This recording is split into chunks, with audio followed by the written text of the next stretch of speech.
Привет, друзья! С вами Олеся на канале Готовим дома. Сегодня я готовлю обалденную вкусняшку из творога.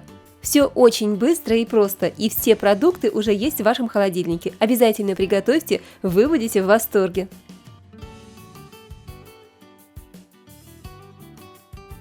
В миску кладу 600 грамм творога. Творог можно брать любой жирности, у меня творог 7%. У 3 яиц отделяю белки от желтков. Белки выливаю в отдельную миску, а желтки добавляю к творогу.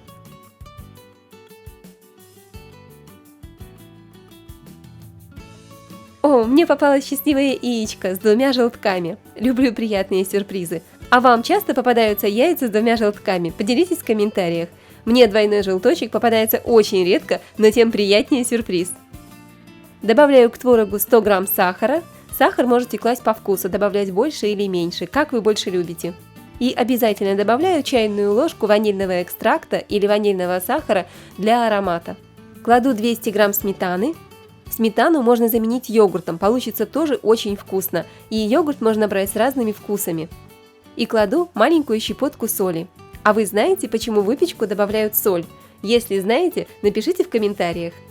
И добавляю 40 грамм кукурузного крахмала. У меня кукурузный крахмал, с ним получается нежнее, чем с картофельным. Остается только хорошо пробить творог блендером.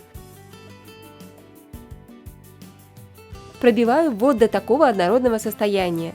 Чем лучше проблендерите творог, тем нежнее получится запеканка. Благодаря этому ее текстура будет невероятно нежной, и в готовом виде вы даже не узнаете творог. Поэтому и взрослые, и дети едят такую творожную выпечку с большим удовольствием. Какой нежный творожок получился после блендера, просто творожный крем. Теперь беру 3 белка, которые отделила в самом начале, и взбиваю миксером до пышной пены. На взбивание уйдет не больше минутки.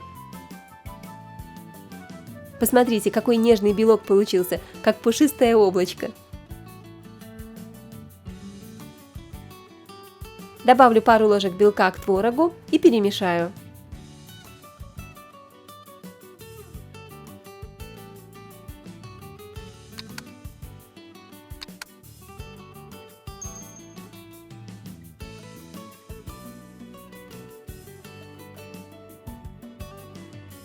И теперь смешиваю оставшиеся белки с творогом. Можно белки добавить в творог, можно наоборот творог к белкам, это не важно. У меня просто миска с творогом маловато, белки сюда уже не влазят.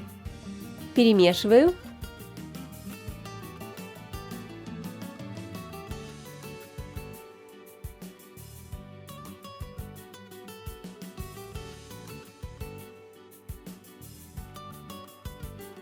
И посмотрите, тесто уже готово. Видите, какое оно нежное и воздушное. И все это благодаря пробитому творогу и взбитым белкам.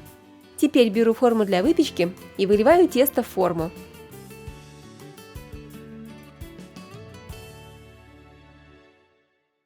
Ставлю в горячую духовку, температура 160 градусов и время выпечки примерно 35-40 минут. Моя запеканочка готова. Посмотрите, какая она нежная и воздушная. Я даже не стала ее зарумянивать, чтобы она получилась очень нежной. А такую творожную запеканку, я думаю, уже смело можно назвать чизкейком. Приготовь, поделись, подпишись.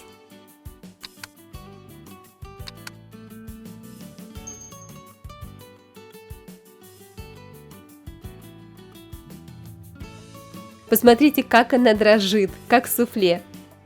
Если любите горячую, подавайте в горячем виде, а можно и остудить.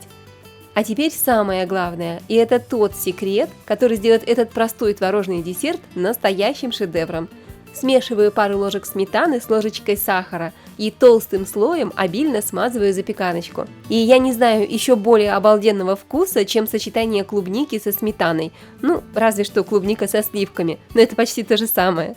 Выкладываю клубничку, получается просто нереально красиво, правда, друзья? Выглядит как крутой десерт из ресторана, уже не терпится попробовать кусочек.